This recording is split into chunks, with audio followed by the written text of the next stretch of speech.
ಒಂದೂರಿನಲ್ಲಿ ಒಬ್ಬ ಸನ್ಯಾಸಿ ವಾಸ ಮಾಡುತ್ತಿದ್ದ. ಯಾರೊಡನೆಯೂ ಹೆಚ್ಚು ಮಾತನಾಡದೆ ಸರಳವಾಗಿ ಜೀವಿಸುತ್ತಿದ್ದ. ಆತ ತನ್ನ ಬಳಿಗೆ ಬಂದವರ ಸಮಸ್ಯೆಗಳನ್ನು ಆಲಿಸಿ ಪರಿಹಾರಗಳನ್ನು ಸೂಚಿಸುತ್ತಿದ್ದ. ಹಾಗಾಗಿ ಆತನನ್ನು ಊರಿನ ಜನ ಬಹಳ ಗೌರವದಿಂದ ಕಾಣುತ್ತಿದ್ದರು. ಆಗಾಗ ಭವಿಷ್ಯದ ವಿಚಾರಗಳನ್ನು ಹೇಳುವುದರಲ್ಲಿ ಆತ ಪ್ರಸಿದ್ಧಿ ಪಡೆದಿದ್ದ. ಅವು ನಿಜವಾಗುತ್ತಿದ್ದವು. ಅದರಿಂದ ಜನರಿಗೆ ಆತನ ಭವಿಷ್ಯವಾಣಿಯ ಮೇಲೆ ಬಹಳ ವಿಶ್ವಾಸವಿದ್ದಿತು. ಆ ಊರಿನಲ್ಲಿದ್ದ ಒಬ್ಬ ಯುವಕ ಈ ಸನ್ಯಾಸಿ ಭವಿಷ್ಯ ನುಡಿದುದೆಲ್ಲ ಬೂಟಾಟಿಕೆ, ಆತನಿಗೆ ವರ್ತಮಾನವನ್ನೇ ಗ್ರಹಿಸಲಾಗದು, ಭವಿಷ್ಯವೇನು ನುಡಿಯಬಲ್ಲ ಎಂದು ಅಪಹಾಸ್ಯ ಮಾಡಿ ತಿರುಗಾಡುತ್ತಿದ್ದ. ಆತನ ಈ ವಿಚಾರವನ್ನು ಸನ್ಯಾಸಿಗೆ ತಿಳಿಸಿದಾಗ ನಕ್ಕು ಸುಮ್ಮನಾದ. ಆದರೆ ಯುವಕನಿಗೆ ದಿನದಿಂದ ದಿನಕ್ಕೆ ಸನ್ಯಾಸಿಯ ಜನಪ್ರಿಯತೆ ಮೇಲೆ ಮತ್ಸರ ಹೆಚ್ಚಾಯಿತು. ಸನ್ಯಾಸಿ ಹೇಳುವುದನ್ನು ಹೇಗಾದರೂ ಮಾಡಿ ಒಮ್ಮೆ ಆದರೂ ಸುಳ್ಳೆಂದು ಸಾಧಿಸಿ ತೋರಿಸಿದರೆ ಆಗ ಆತನ ಜನಪ್ರಿಯತೆಗೆ ಧಕ್ಕೆ ಬರುತ್ತದೆ ಎಂದು ಸನ್ಯಾಸಿಯನ್ನು ಸೋಲಿಸಲು ಮಾರ್ಗೋಪಾಯ ಹುಡುಕುತ್ತಾ ತೊಡಗಿದ. ಅದೊಂದು ದಿನ ಯುವಕ ತನ್ನ 2 ಕೈಗಳ ನಡುವೆ ಜೀವಂತ ಅಕ್ಕಿ ಮರಿಯೊಂದನ್ನು ಅಡಗಿಸಿಟ್ಟು ಬೆನ್ನ ಹಿಂದೆ ಕೈಗಳನ್ನು ಇಟ್ಟುಕೊಂಡು ಸನ್ಯಾಸಿಯ ಬಳಿ ಬಂದು, ನೀವು ಭವಿಷ್ಯ ನುಡಿಯುತ್ತೀರಿ ಎನ್ನುತ್ತೀರಲ್ಲ, ನನ್ನ ಕೈಯೊಳಗೊಂದು ಅಕ್ಕಿ ಮರಿಯಿದೆ. ಅದು ಬದುಕಿದೆಯೋ ಸತ್ತಿದೆಯೋ ಎಂಬುದನ್ನು ತಿಳಿಸಿ ಎಂದ.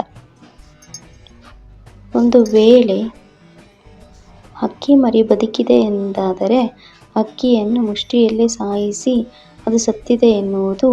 ಅಕ್ಕಿ ಸತ್ತಿದೆ ಎಂದು ಸನ್ಯಾಸಿ ಹೇಳಿದರೆ ಜೀವಂತ ಅಕ್ಕಿಯನ್ನು ತೋರಿಸುವುದು. ಆ ಮೂಲಕ ಸನ್ಯಾಸಿಯನ್ನು ಸೋಲಿಸುವುದು ಎಂದು ಆಲೋಚಿಸಿದ. ಸನ್ಯಾಸಿ ಯುವಕನ ಮಾತುಗಳನ್ನು ಕೇಳಿ ತಡ ಮಾಡದೆ, ನಿನ್ನ ಕೈಯೊಳಗಿನ ಅಕ್ಕಿ ಸತ್ತಿದೆ ಎಂದ. ಯುವಕ ಅಟ್ಟಹಾಸದಿಂದ ನಗುತ್ತಾ, ಕಪಟಿ ಸನ್ಯಾಸಿ, ನೋಡು ಅಕ್ಕಿ ಬದುಕಿದೆ ಎಂದು ಮುಷ್ಟಿಯನ್ನು ತೆರೆದ. ಅದುವರೆಗೂ ಮುಷ್ಟಿ ಒಳಗೆ ಉಸಿರಾಡಲಾಗದೆ ಒದ್ದಾಡುತ್ತಿದ್ದ ಅಕ್ಕಿ ಮುಷ್ಟಿ ತೆರೆದದ್ದೇ ತಡ, ಪುರ್ರೆಂದು ಹಾರಿಹೋಯಿತು. ಸನ್ಯಾಸಿ ನಕ್ಕು ಯುವಕನಿಗೆ ಹೇಳಿದ, ಮಗು, ಕಪಟಿ ನಾನಲ್ಲ, ಕಪಟತನ ನಿನ್ನಲ್ಲಿಯೇ ಇತ್ತು. ಆ ಅಕ್ಕಿಯ ಬದುಕು ಮತ್ತು ಸಾವು ಎರಡೂ ನಿನ್ನ ಕೈಯೊಳಗಡೆ ಇದೆ ಎನ್ನುವುದು ನನಗೆ ಗೊತ್ತಿತ್ತು. ಆದರೂ ನಾನೇಕೆ ಅದು ಸತ್ತಿದೆ ಎಂದು ಎನ್ನುವುದು ಗೊತ್ತೇ? ಹಾಗೆ ಹೇಳಿದರೆ ನೀನು ಅಕ್ಕಿಯನ್ನು ಜೀವಂತ ಉಳಿಸುತ್ತೀ ಎಂಬುದು ನನಗೆ ತಿಳಿದಿತ್ತು. ಅಕ್ಕಿ ಉಳಿಯುವುದೇ ನನಗೆ ಬೇಕಿತ್ತು.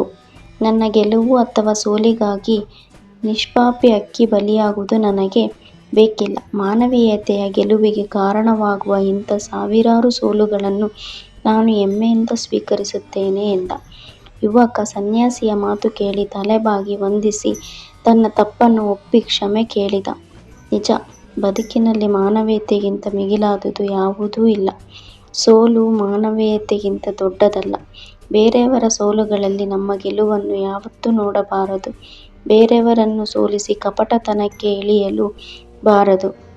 ಅತೃಪ್ತಿಯು ಗೆಲುವು ಮಾತ್ರ ನಿಜವಾದದ್ದು.